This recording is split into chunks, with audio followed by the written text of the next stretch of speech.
Dernière partie de Sartez-moi de là avec mon invité d'honneur, Wilfried Tocqueville, patron de la radio Sweet FM. Avant de parler de Sweet FM, on va parler de vous. Quelques mots. La radio, pour vous, c'est une passion chevillée au corps. Vous êtes un peu un enfant de la radio libre. Ça m'a pris tout jeune. Alors, difficile de savoir pourquoi, mais ça vous tombe dessus. Voilà, c'est une passion comme d'autres ont des passions sportives ou musicales. Moi, la radio, dès l'âge de 7-8 ans, j'écoutais la radio tout le temps avec mon Walkman à l'époque. Et ouais, super passionné. Ouais. Première expérience dès l'âge de 9 ans. Ouais, alors il y avait, j'habitais à Bordeaux, et il y avait une ancêtre de France Bleu qui s'appelait Radio France Bordeaux-Gironde à l'époque, et j'allais passer tous mes mercredis là-bas pour voir les émissions. Enfin, je faisais pas grand-chose, mais le fait d'être là, et puis au bout d'un moment, l'animateur m'a dit, bah viens, c'est sympa d'avoir un gamin dans l'émission, c'est bien pour les auditeurs qui écoutent, et puis bah, il m'a laissé parler au micro, et je co-animais avec lui à l'âge de 9-10 ans. Le discours ne devait pas être extrêmement intéressant, mais pour moi, c'était intéressant. Et puis professionnellement, bah, du coup, parcours radiophonique de 95 à 97, animateur sur BFM Bordeaux. Alors, c'est pas le BFM qu'on connaît, nous. Non, ça s'appelait Bastide FM. C'est un quartier de Bordeaux qui s'appelle la Bastide. Il y avait des petites radios, il y avait beaucoup de petites radios locales à l'époque. Elles ont disparu petit à petit, il en reste quelques-unes. Mais voilà, c'était une radio de quartier où j'ai fait mes armes à l'époque. Et puis ensuite, direction MFM Radio, animateur puis programmateur de la station. Ouais, alors cette radio-là, Bastide FM, c'était l'époque où les réseaux nationaux se construisaient en rachetant plein de petites radios locales. Celle-ci en faisait partie, donc j'ai fait partie du package. Et donc j'ai passé quelques années à développer ce réseau-là en province. Et puis j'ai passé 7 ans à Paris en tant qu'animateur et programmateur musical. Et puis ensuite, vous rachetez Sweet FM, qui à l'époque s'appelait Radio Valduin. Ouais, c'était la radio historique de La Ferté-Bernard. C'était la radio qui s'était appelée La Ferté FM avant, Radio Valduin. Et c'était la radio des commerçants de La Ferté-Bernard, en fait. Donc c'était déjà une radio commerciale dès le départ.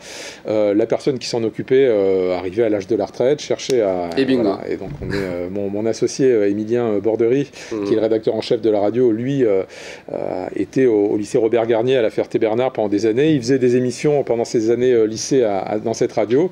Puis il m'a demandé, est-ce que tu veux la reprendre avec moi? Donc on y est allé à quelques-uns.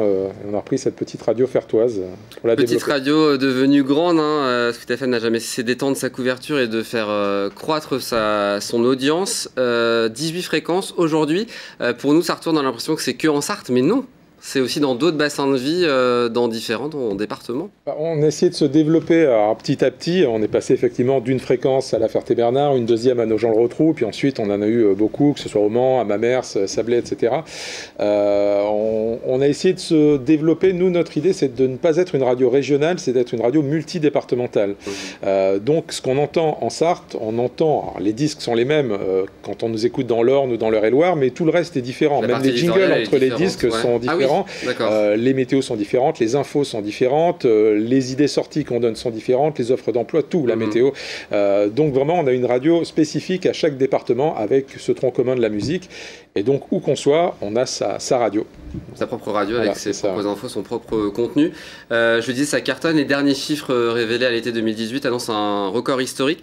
En un an, Sweet FM a vu son audience progresser de 8,5%. Audience cumulée de 120 800 auditeurs quotidiens. Donc, grosse hausse d'audience dans le Loir-et-Cher notamment, l'Orne, l'Eure-et-Loire et la Mayenne. En Sarthe, c'est la première radio sur les moins de 65 ans. C'est ça. On se fait la course avec RTL tous les ans. C'est les plus de 65 ans qui font la différence. Un coup, voilà, sont devant derrière sur l'ensemble de la population. Cette année, ils sont devant nous. Mais sur les moins de 65 ans, on est largement leader. Et puis voilà, on est conforté année après année du programme parce que rien n'est jamais acquis. Il y a des concurrents et des très bons concurrents, que ce soit nationaux ou locaux. Donc il faut toujours se réinventer, toujours trouver la bonne formule. C'est quoi la bonne formule aujourd'hui d'être radio numéro 1 en local ? Nous, l'idée, on veut que dans la voiture, les parents écoutent la radio et les enfants qui sont derrière s'y retrouvent aussi. Nous, on veut vraiment que ce soit une radio familiale. Alors, les radios ont toujours, c'est pas très joli, mais on appelle ça un cœur de cible. Donc, nous, c'est les 25-49 ans.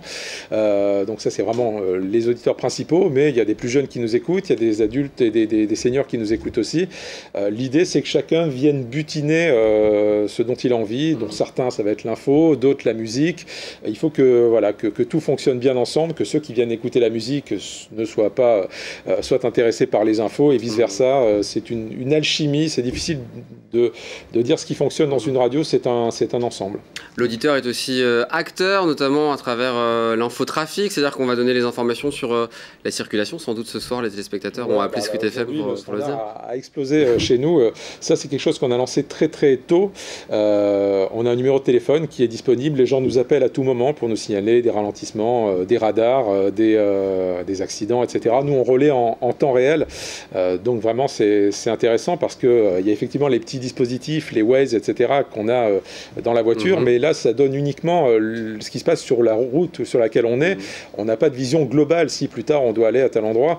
Nous, on informe vraiment les gens en temps réel de ce qui se passe partout sur le territoire. Donc c'est vraiment quelque chose qui plaît. Ouais. Sweet FM, c'est une radio indépendante. Aujourd'hui, c'est compliqué d'être indépendante et de ne pas appartenir à un grand groupe. Ça offre une grande liberté, ça offre moins de finances évidemment, pour parler concrètement. Donc les gros groupes peuvent plus facilement se développer parce qu'ils ont les moyens. Nous, on est vraiment une radio, une entreprise à taille humaine, donc on est obligé, on doit se freiner parfois dans nos envies de développement, mais on y arrive petit à petit. Déjà, c'est bien.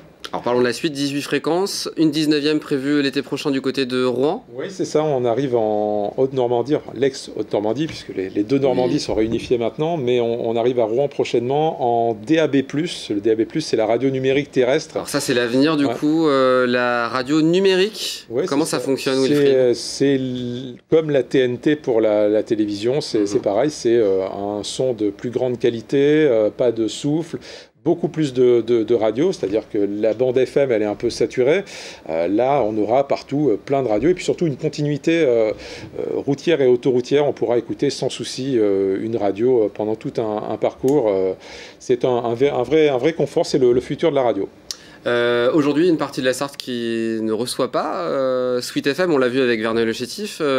Pourquoi la première radio locale n'émet pas partout dans le département? Ça semble illogique. Alors, les radios n'ont pas le droit d'émettre où elles veulent, ça serait bien. Le problème, c'est que tout le monde voudrait émettre partout, il n'y aurait pas de place pour tout le monde. Donc il y a un organe de régulation qui est le CSA, et c'est le CSA qui décide d'ouvrir des fréquences dans tel ou tel secteur.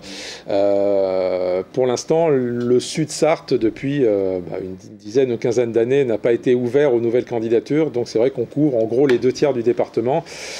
Sweet FM n'est pas entendu à La Flèche, Sweet FM n'est pas entendu à Château-du-Loir, à la Chartre-sur-le-Loir, etc.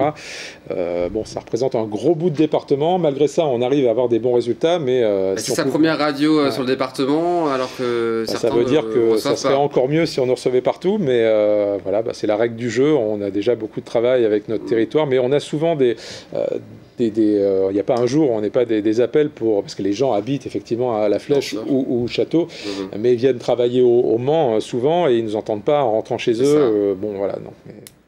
À suivre peut-être du coup. Peut-être un jour avec le DAB+, on aura certainement une couverture départementale. Bon, pour finir, un objet, je vous ai eu ce matin au téléphone, vous m'avez dit oh là là, je sais pas quoi prendre. Alors, un petit panier en osier. Pourquoi ce petit panier en osier? Alors, le petit économe.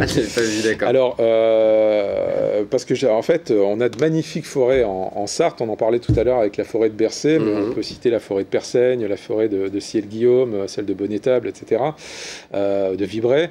Et moi, je suis un grand chercheur qui aime chercher les champignons, qui ne retrouve pas forcément toujours, mais dès que l'automne arrive, je m'en vais notamment dans la forêt de Persaigne avec mon petit panier, mon petit économe et mon petit bâton. Et c'était pour rendre hommage aux magnifiques forêts sartoises. Elles sont absolument magnifiques.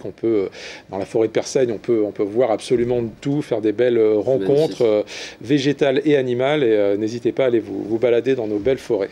Ça, c'est un beau message pour conclure cette émission, pour découvrir la Sarthe. Un petit mot sur les fréquences Sweet FM. On les voit à l'antenne évidemment. Il y a 5 fréquences en Sarthe, donc on peut nous recevoir assez facilement. Le fief de Sweet FM, c'est vraiment la Ferté-Bernard. La radio est vraiment très écouée, mais maintenant dans tout le département. 95.8 du côté de la Ferté-Bernard et puis au Mans 94.8 évidemment. C'est ça, et puis on peut nous retrouver sur l'application Sweet FM, sur smartphone, sur Internet, partout, quoi. Merci beaucoup d'avoir été mon invité d'honneur. C'était parfait. Très bon moment passé ensemble et ça sera un plaisir de vous recevoir ultérieurement pour une prochaine émission. Très bonne soirée et très bonne soirée à vous chez vous. Prenez soin de vous et rendez-vous pour ma part demain 18h30 pour une nouvelle quotidienne. Ciao!